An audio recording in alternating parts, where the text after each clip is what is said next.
Do board members have any comments on this resolution? Stephen?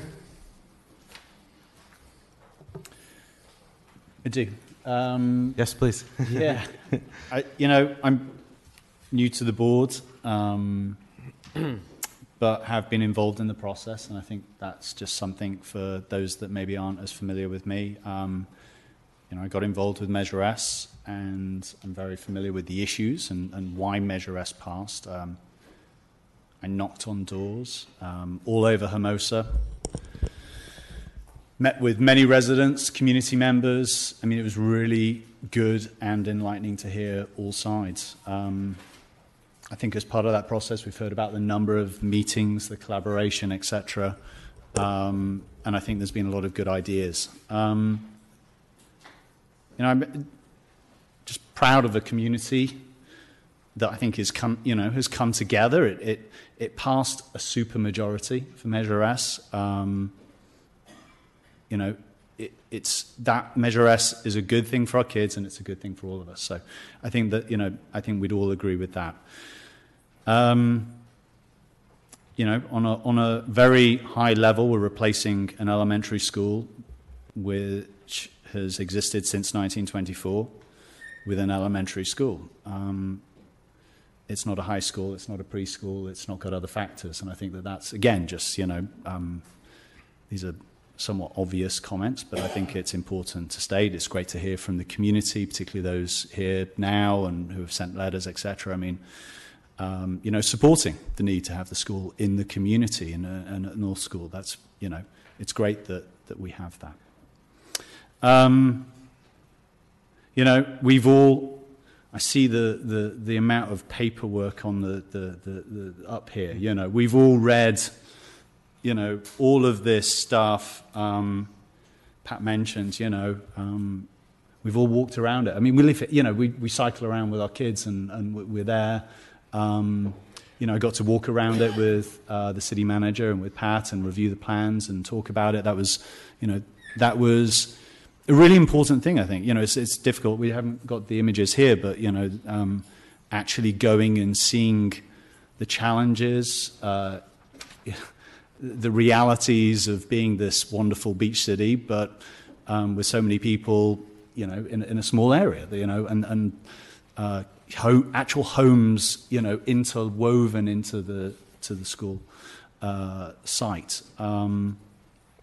So I think there could be, I believe this is a good project with EIRR considerations, and I think it's been a good discussion this evening.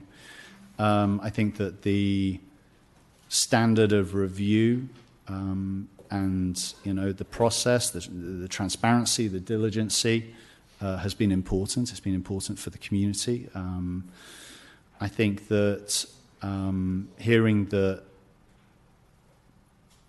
the performance standards are being met, but understanding of the CEQA process, and that perhaps if the board wants to and get to flexibility later in the process, that's good to know. I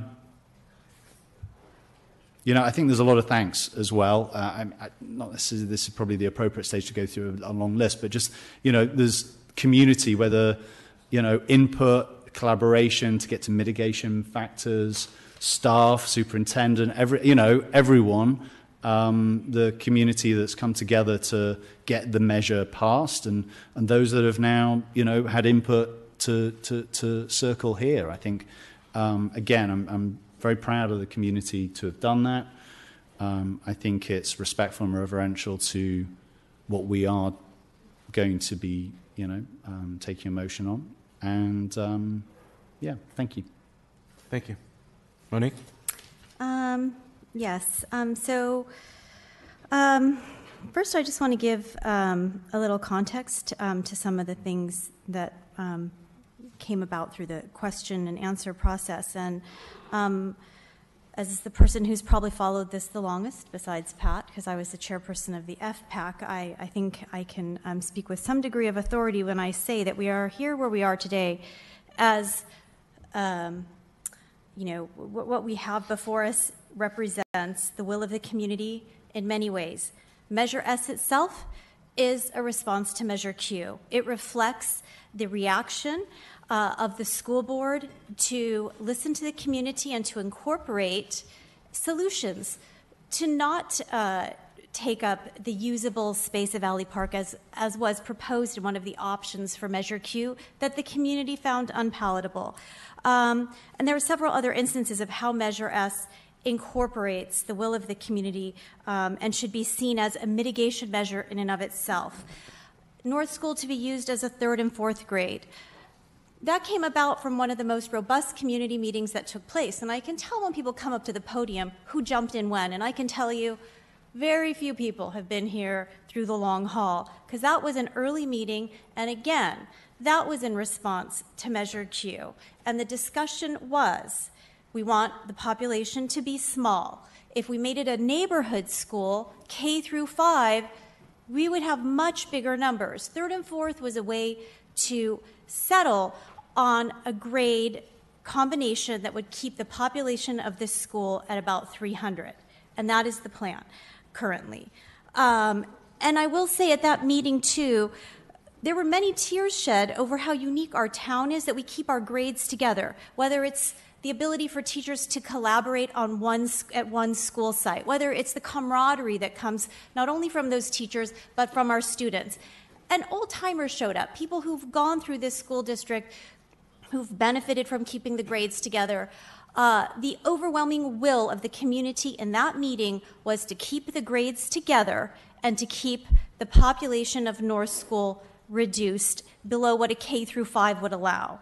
And I think that's really important to know. So these discussions have been going on at the board level with the community. What is before us tonight is very much a reduced alternative. There are no perfect solutions. We are a 1.3 square mile town. Our school district is impacted. Yes, enrollment is declining. Most people don't want to send their children to half-day kindergarten. That is not a 21st century idea. A 21st century idea is for a kindergartner to be in a full-day class, and most school districts offer that. We lost a lot of students when we had to go to half-day kindergarten. It's unfortunate. It's unfortunate for a lot of reasons, not just because we lost enrollment, but because we want to capture our kindergartners. We want them to have that foundation in our school district. We want our parents to have that foundational experience. We don't want them to come in at 1st or 2nd grade. If they live in Hermosa Beach, if they bought a house here, I can't begin to tell you as a realtor how many people buy a house here and take a look at our facilities and decide on private school because they didn't imagine that a house that cost them upwards of $1.5 million would have schools that look the way ours do.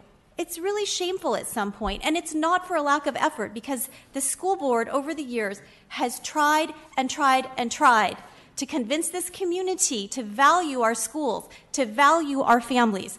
Our families are vigilant neighbors. They shop locally. They care about this community. They participate civically. You want them here.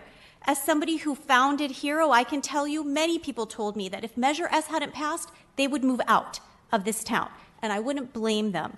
We need to value our schools. Measure S reflects the strong will of this community. It passed by 60% of the vote, not a simple majority, 60%. So yes, 40% of people voted against it because you know what? You can't please everybody. It's impossible. And that's not my job. As an elected official, I'm here to represent the will of the people. And to me, Measure S's passage is the will of the people. And even the letters we received, 40 of them, many of them were very supportive and spoke to how parents and community members are relying on us to reflect the will of the community.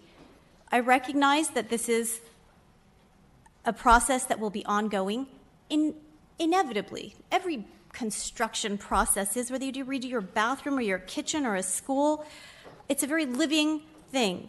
And we as a board, I can confidently say, are very committed to making sure of the best outcome for our families, for our students, and for our community.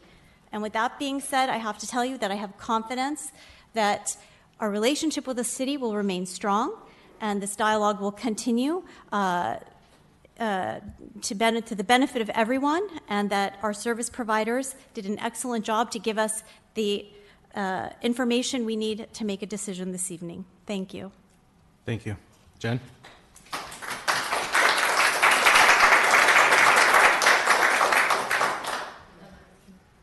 Sorry. I just wanted to say I just want to remain, and I just go back to what my mission is, and when I put my platform out there on why I wanted to be on the school board, it was that I wanted to remain committed to a modern school and modern school facilities. I feel like I've tried very hard the last year to listen, to read, to reread, to receive questions. I've been available. I've taken notes. I've circled back with people. And I take the responsibility really seriously. I feel like I try my best to do a good job listening. I'm a human. Sometimes I make mistakes, but I'm trying my best. Safety is a number one priority for me. I feel like we are doing our very best to make sure that safety has been very considered, but that we can continue to look at these things. And that was encouraging to me today, that we will continue to look at these things. I feel like traffic is a definite issue. It comes out clear in here. I'm also a neighbor. I live on 31st Street. I will use Gould as my exit also. I feel like we've done, and we will continue to do, a really great job of, in good faith, being creative in the ways that we can come up with mitigating solutions with people in the community. I don't think that door has closed today. I think we're going to have to make some new habits, and in the process, I hope that we can all be generous with each other as we navigate that. In terms of declining enrollment, I feel like I look at the trend lines, and I don't believe that they have to be a self-fulfilling prophecy. I feel like they're a measure. I feel like trend lines show us what will, that right now they'll show us that we're going to be in the repairing schools business, not the building schools and community business. And I want to be in the building schools and community business. I feel like we have to remain committed to building modern schools, and if we build it, they will come. I truly believe that. If we offer modern programming that we can't provide right now, our community will respond, and they will start enrolling their students more and more in our schools. This is not an easy decision. It's not perfect, but I do believe that we have all the information that we can have at this time, and that the process will continue to be open, and conversations will continue to have with the neighborhood. Thank you. Maggie? Thank you. In looking at all this, I create frameworks in my mind on how to look through issues, and so there were three things that really stuck out to me in terms of how to work through this information. And the first is that as a public school, it's our responsibility underneath the state constitution to educate every child who is eligible to be educated in our community. We don't have the luxury of a Strand and Pier hotel. We don't have the luxury of any other building or any other project in town to say, no, we won't do that, or no, we can't take you. It's literally our job as a district to create an environment to educate kids. Because we're Hermosa Beach, and I'm a Hermosa Beach native, I'm incredibly proud of this town. We go above and beyond. We don't want to say we're just going to educate our kids. We're going to create a community that is safe and is forward-thinking and is rigorous and is going to stimulate our kids to achieve above what they thought we could achieve. So when I think about what we want the facilities to look like, not only for our students and for our teachers, it's really about creating, not only do I want to welcome them in and say because we have an obligation, but because it's a privilege to welcome kids into school and to say, you're with us for the majority of your day, and we want to honor that relationship with the community, that we're going to protect our kids and really create a phenomenal experience for them to go forward and change the world. So with that, that's a first framework I look at, that we have an obligation and responsibility to create a space for them.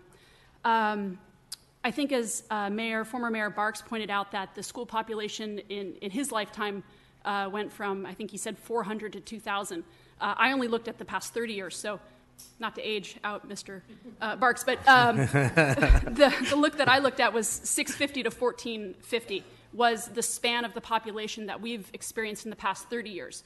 So in looking at, and I've had the privilege of being on this board since 2014, so while Monique was part of the FPAC, I actually had to be up here since 2014 going through these conversations. And when we looked at Measure S and Measure Q, it wasn't for the next 10 years, it wasn't for the next 15 years, it's for the next 100 years, right? So when we're looking at a 30-year demographic shift of more than double the student population, yes, the population will go down. It might be decreasing by 30 students in the next 6 years. I absolutely see that as a possible projection. Similarly to Board Member Cole, I hope that we're building schools that are going to attract students. So again, Measure S was a 3-school solution that looks at about creating a space for our community to come back. And that community could come back to 1,450 students if we're lucky enough to have enough families like Mayor Barks experience up to 2,000 students. We have to be ready for that. Our current school configuration wasn't prepared for that. If you look at what past boards had to do in terms of selling off property, it's one of the reasons why the school board never had to go out and engage with the community in school bonds before, is that they were able to sell property and use that property money. So it wasn't until the 2000s that we actually had to go out and start looking at how do we engage the community to support our school facilities. And so with that, looking at just how we build these schools is just so critical. The second framework I look at in terms of student populations and school size is that LA County is an incredibly dense living environment, and actually Hermosa Beach is the most dense population out of all the South Bay. We don't have the luxury of fulfilling CDE guidelines of building up to 7 to 10 acres for a school site. Our current school property at that Valley School site is 5 acres. There's no school property in any urban district, much less a beach suburban district, that can fulfill what these CDE guidelines are of what a school could be like for a student experience because of our population density. So we deal with what we have. That's not a hard thing for me to imagine, though, because when I look at the beach cities, I look straight down Morningside, 2 blocks away to Robinson School. That's a school population of 422 students right there in between Valley and Morningside. If you look across any of the other schools in Manhattan Beach, those are residential schools with populations of 400 and up. Penny Camp School has 520 students. Meadows has 431. Grandview has 733 students. Pacific has 646 students. So when we're proposing to put a school in that we're anticipating a population of 300, but building it out to the capacity of 510, for me, that's a responsibility piece. We have allocated the number of classrooms. We have allocated a number of rooms that reach that 510 capacity piece. Going back to, I was watching board meetings for hours preparing for this, and going back to 2017 meetings where we're looking at whether or not to call a STEM lab a classroom or a STEM lab, because it would trigger this conversation of what capacity looks like. You can go back and watch those discussions, and we had to wrangle with it, and in the end we decided to call it a classroom because that has a certain definition.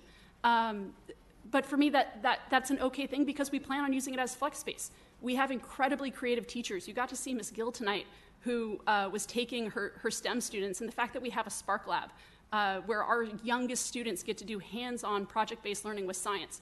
We want to honor that process and be able to give teachers the space to do that kind of work, and these kind of classrooms do that piece. The third framework I look at, and this ties into, is that the attendance projections are within the norm of the other schools.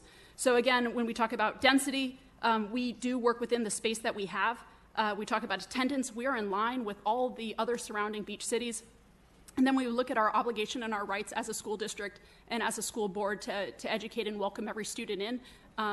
For me, the environmental impacts, although have been thoroughly investigated, and they are showing impacts on the community, I have good faith that we are going to be able to work this out in a way that honors this community's obligation to our students and to our teachers, and that also fulfills the needs of the community in terms of creating great spaces for everybody to use. Thank you. Thank you, Maggie. Before I go, I'm noticing it's 10 o'clock, so I'm thinking we should, at this time, probably extend another hour. I make a motion to extend. Thank you, Maggie. Is there a second? I second. Thank you, Jen. All in favor? Aye. Aye. All right. We will extend at this point one more hour to 11 o'clock. I thank all of my fellow board members for their comments and their diligence through this process. I'm not an old school Hermosa Beacher. I'm not a Hermosa Beach native. I moved to Hermosa Beach in May of 2014, so I've been here for 4.5 years. I'm basically a baby in Hermosa Beach. But I moved here for a reason. I moved from Pasadena. I lived in Pasadena for 10 years, next to an elementary school, in a community with many, many small children. The number of children who went to that elementary school, who lived in that community, 0. Not a single one. It was literally, I could throw my child, not that I would throw them over the fence, but I could throw them over the fence and they would be there. You talk about walking or biking, it was literally through the fence. And not a single one went there. And that really showed me that, this was not a place to send my children to public school. I'm a big believer in public school, and what public school stands for and what it means. And so therefore, we looked for some place to move. That wasn't Pasadena, because that's not where we could send our kids to public school. And my wife and my kids, we landed in Hermosa Beach in May of 2014.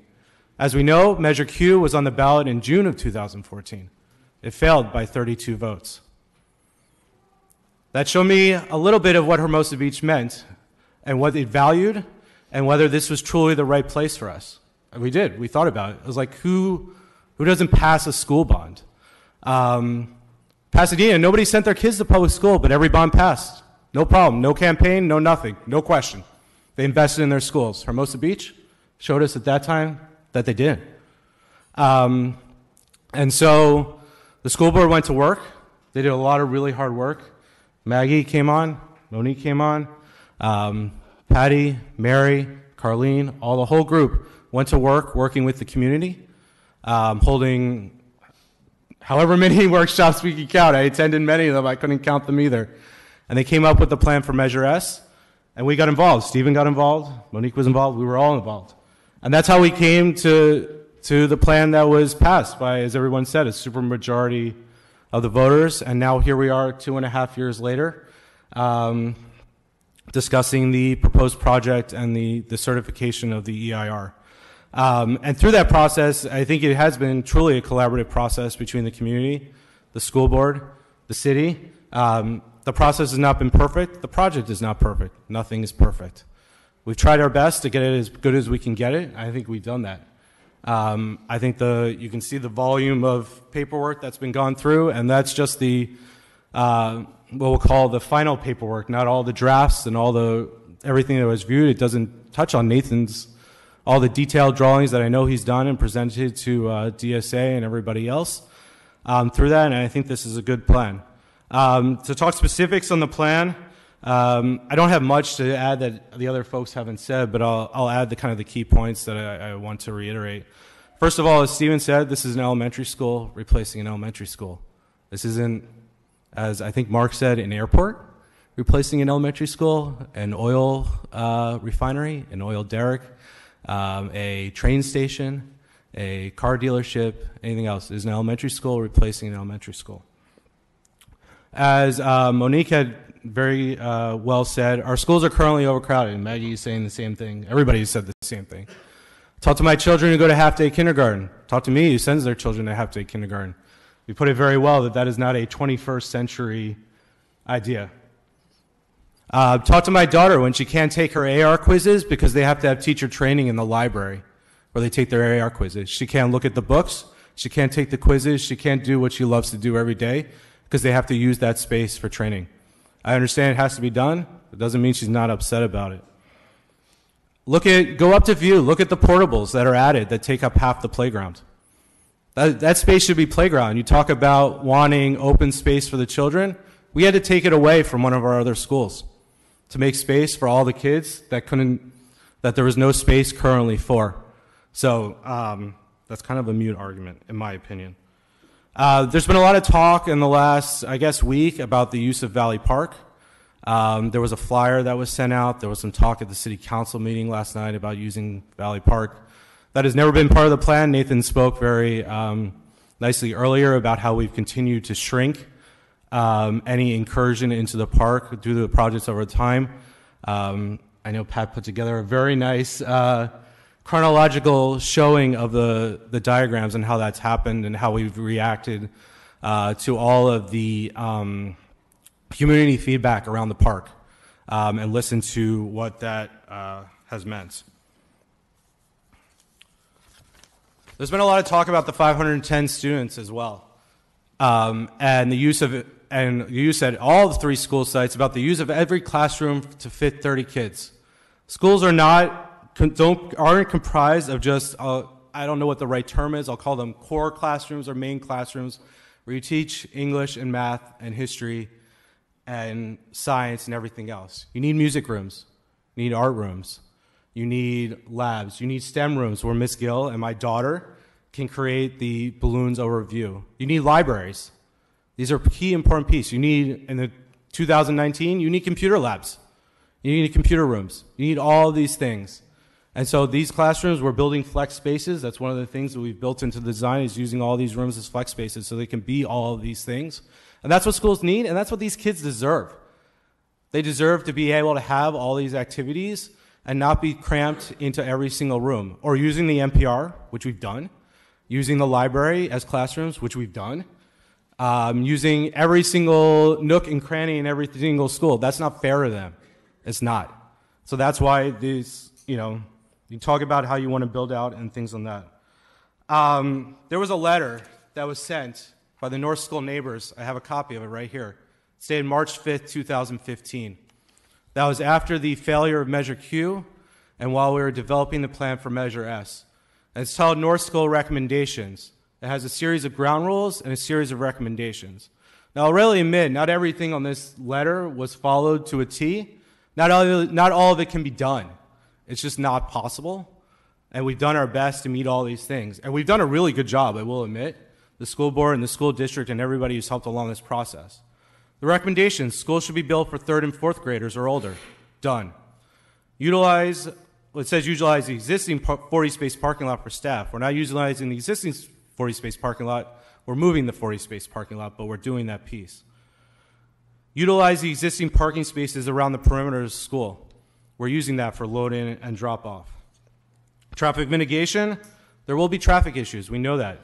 The revised EIR says that they're significant and unavoidable, but we're going to work with the city and everyone else to continue to mitigate as much as we can. And those are the main pieces from this letter that we followed, and we've done the job of meeting with the community and talking with the community and the untold number of meetings in the city as well. As I mentioned, Measure S was passed by a supermajority of Hermosa Beach voters. Most of the arguments that we've heard tonight are kind of the rehash of what was said during the campaign. And a lot of people, including the board and everybody else, has weighed all these arguments when they voted and when they will vote tonight, and we'll go from there. And that's it, I think. Sometimes I get a little unwieldy in things, so I apologize. I get a little carried away. That's what I had to say.